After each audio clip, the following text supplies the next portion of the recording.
খুব ভাল লাগিছে আজি মুদৈপুৰীত থাৰ্ড বড়োলেণ্ড মাল্টিৰেছ ৱৰ্ল্ড কাপৰ ফাইনেল খেলা হৈছে। আজি হুগ্ৰাজুলি আৰু শিৱাজী FC মাজত হোৱা খেলখনত আজি আবচু ভকতপাৰা মুদৈপুৰী আঞ্চলিক আৰু এক্স আৰ্মিৰ নেতৃত্বত এই খেলখন অনুষ্ঠিত হৈছে।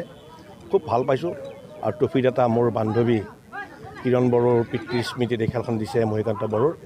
তেখেতৰ স্বৰ্গগামী আত্মাই যাতে চিৰশান্তি লাভ কৰে ভগৱানক প্ৰাৰ্থনা জনাইছোঁ। আমাৰ BTAD deputy chief Gobinda Goswami ডাঙৰীয়া আহি উপস্থিত হৈছে। যথেষ্টখিনি ভাল পাইছোঁ। EM এজন আহিছে তেওঁলোকৰ পাব্লিক হেল্থ ইঞ্জিনিয়াৰ ডিপাৰ্টমেণ্টৰ।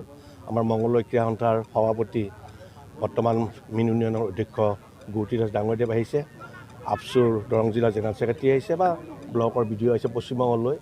আৰু উদ্যোক্তাসকলে যথেষ্টখিনি কষ্ট কৰি এই খেলখন অনুষ্ঠিত কৰিছে। মংগলদৈ চহৰৰ গাতে লাগি থকা এখন উন্নত মানদণ্ডৰ খেলপথাৰ। আমি যদি মংগলদৈ ক্ৰীড়া সন্থাই এওঁলোকৰ লগত অলপ সহায় সহযোগ কৰোঁ, নিশ্চয় আহি থকা দিনত ইয়াত আৰু অসমৰ ভিতৰতে এখন ভাল টুৰ্ণামেণ্ট হ'ব বুলি মই আশা ৰাখিছোঁ। আৰু উদ্যোক্তাসকলক মই ধন্যবাদ জনাইছোঁ। বহুত কষ্টৰ মাজেৰে তেওঁলোকে এই খেলখন দ্বিতীয়বাৰলৈ অনুষ্ঠিত কৰিছে। মই মংগলদৈ ক্ৰীড়া সন্থাৰ পৰা ধন্যবাদ জনাইছোঁ।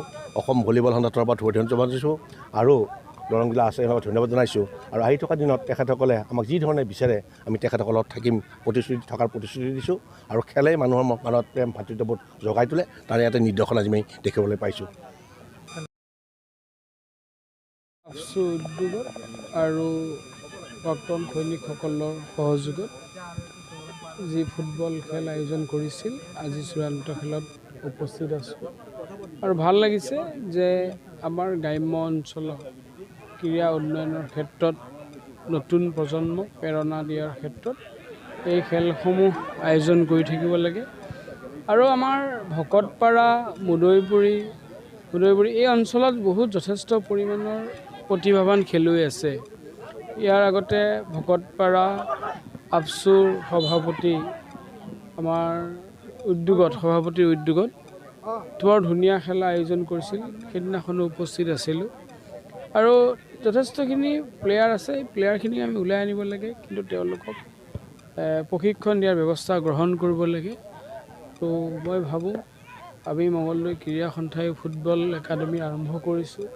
তাত আহক তেওঁলোক, যিসকলৰ ইচ্ছা আছে তেওঁলোকক আমি আহ্বান জনাইছোঁ, অনুৰোধ জনাইছোঁ।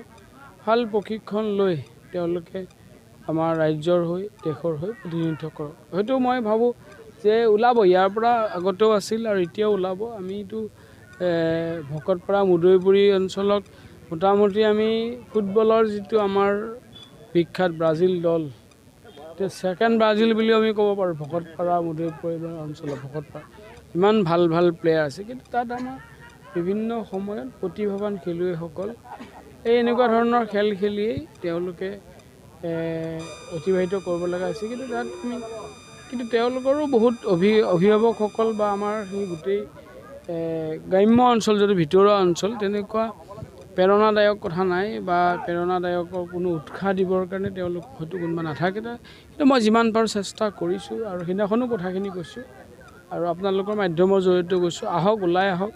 আমি তেওঁলোকক প্ৰশিক্ষণ দিম। তেওঁলোকক আমি যিমানখিনি পাৰি, আজি মুখ্যমন্ত্ৰী ডক্টৰ হিমন্ত বিশ্ব শৰ্মা ডাঙৰীয়াই ক্ৰীড়া ক্ষেত্ৰখনত কিমান গুৰুত্ব দিছে, যথেষ্ট গুৰুত্ব দিছে।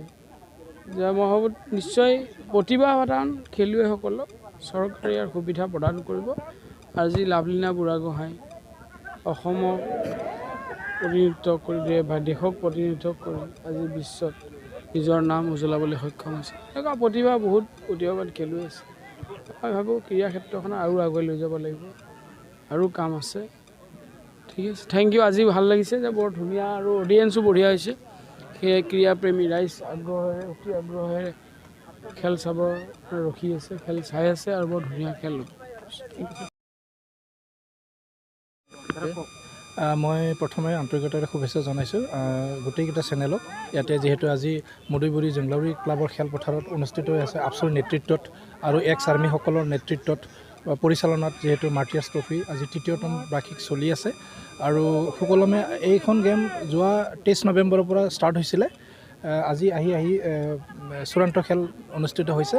তো এই খেলখন অনুষ্ঠিত কৰাৰ কাৰণে পোনপ্ৰথমে মই মাৰ্টিয়াছ পৰিয়ালৰ তৰফৰ পৰা মই এক্স আৰ্মিসকললৈ আৰু মূদৈবুৰী আঞ্চলিক আবচুসকললৈ তেখেতসকললৈ মই শুভেচ্ছা জ্ঞাপন জনাইছোঁ। কাৰণ যিহেতু তেখেতসকলে এই শ্বহীদ ট্ৰফিটো বহুত কষ্টৰে আজি আহি চূড়ান্ত খেল অনুষ্ঠিত কৰিছে আৰু তেখেতসকললৈ মোৰ আন্তৰিকতা শুভেচ্ছা জনালোঁ।